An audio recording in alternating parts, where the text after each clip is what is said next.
First of all, Willis Tower, if that's blighted, I'm blind. That's not blighted at all. First of all, we need to bring the sunshine on this proposal.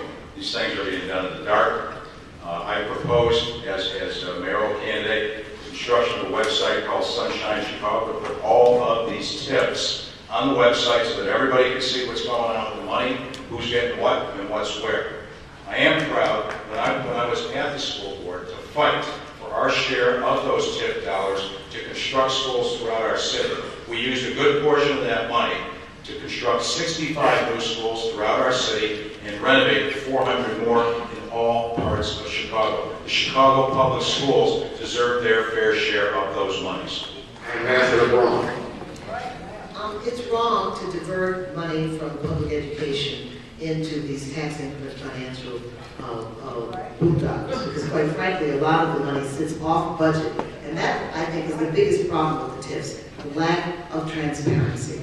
Not that we don't want to have funds for redevelopment of housing and those, and we absolutely need to have development, but to take money out of the funding base for the Chicago Public for education and then put it on an off-budget operation that nobody really knows what's going on with it. Even the aldermen, in some instances, don't know what's going on with the aldermen. I think sunshine is the best disinfectant, and we need to shine a light on what's going on with the TIF money, put it online so everybody can see, so the city can be informed about what they're doing, and not use these funds for funding not just Willis Tower. The Chicago Board of Trade got $15 million of TIF funds. So we just need to put a moratorium on this program until we can figure out where the money went, as we audit where the money went, and then once we've done that, then go back to keeping the funds for funding for education directed to education and to the students.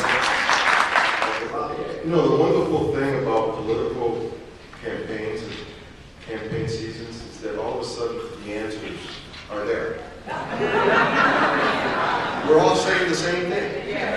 We're all saying the same thing. So the question is, what's going to happen after, hopefully, April 5th? What are we going to do in between elections to make sure that TIF dollars are available for school construction and for operating support for the school district? What are we going to do to make sure that never again will a TIF be awarded to an area that's not blighted?